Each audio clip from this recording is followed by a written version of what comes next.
بسم الله والصلاة والسلام على رسول الله. اللهم صل وسلم وبارك على سيدنا محمد وعلى آل سيدنا محمد، أمين يا رب العالمين.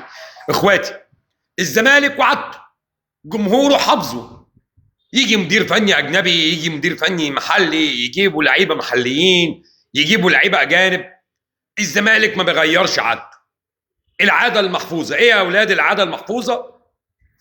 الأهلي يتعادل يخسر، الزمالك يصعب عليه انه يحقق نتيجه ترضي جمهوره مختلفه عن الاهلي.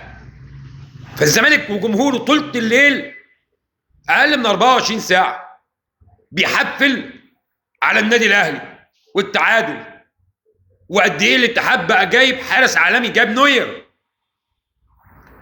عشان النهارده الاداء السيء. طب حتى الاهلي امبارح وهو بيتعادل ضاغط، بيضيع. طاهر لاعب بيلعب بمستوى عالي، حسين الشحات ويتعمل عليه حلقات لوحده.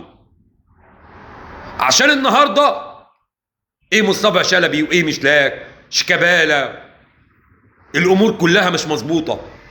ويا جوميز انت مقعد زيزو ليه؟ يا جوميز خلاص انت اقتنعت انك مش هتاخد البطوله الا بطوله مجمعه من مباراه واتنين، تبقى مستمر. ايه الاداء؟ الزمالك عنده 6 بونت، بس ده عنده مشاكل اذا كان في سموحه ولا في البنك الاهلي.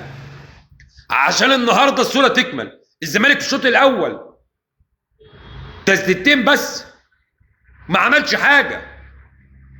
ده علي ماهر النهارده بيعلم جوميز درس مهم. الشوط الاول عايز تضغط تكسب تحافظ، يعني وقت ما كان هو عايز يهاجم هاجم، وقت ما يعوز يدافع بيدافع. ولو الحكم ما اداش 6 دقايق وما اداش 8 دقايق، ده لو الحكم ادى 12 دقيقه الزمالك مش هيجيب جول. وايه يا عواد؟ وايه يا زملكاويه؟ هو ده عواد اللي احمد سليمان طلع يتكلم ويقول ان هو اللي يستحق؟ وشوبير عمل ايه عشان يكون حارس لمنتخب مصر؟ هتقول لي لا اصل عمر جابر ما شالهاش، اصل هو كان متوقع. هو الحارس بيلعب على الكوره ولا مستني زميله وبيرقصه ولا اي حاجه؟ ايه اللي الزمالك عمله يستحق حتى انه يحرز هدف؟ الزمالك غاوي يشيل الجمهور، غاوي يشيل جمهوره، صعبان عليه انه يخش في المنافسه من اول 3 مباريات، يدي فرصه للاتحاد والمصري والاهلي وبيراميدز. دوري صعب في اداء اسوأ. وده خط هجوم نادي الزمالك، ده اللي هيبقى عنده مباراة بعد 2-3 كونفدراليه. ده ولا مفيش اسوأ من كده. ده يمكن مباراه انبي وفاركو كان فيها حركه، كان فيها متعه. النهارده جوميز لا هو اللي ما كانش مقتنع، ما كانش محضر للمباراه.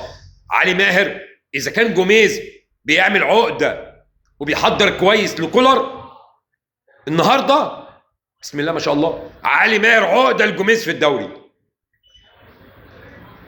وشيكا ما احنا قلنا ليه بيتعمل الصوره دي مع شيكا؟ انهي تفكير يقول شيكا ويلعب مصطفى شلبي يمين وشمال؟ انت بتلعب من اول المباراه بجناحين مش موجودين.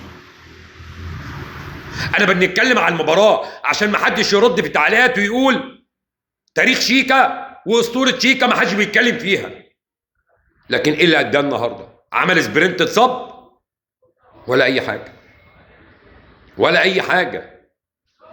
طب انت راكن حسام اشرف، راكن حسام اشرف ليه؟ طب الجزيري راكنه ليه؟ على اي اساس؟ اللي بيتفق مشلاك ده جاي بيعمل ايه؟ ده الزمالك يدعي ربنا وجمهوره ان الاهلي يسيب بيرسي تاو ويجيبوه. ليل نهار. يعني انت بتضيع كل الفلوس وسبت بيراميدز يجيب صديق ابولا وجبت مشلاك. ده لو جمعت فلوس مش لاقي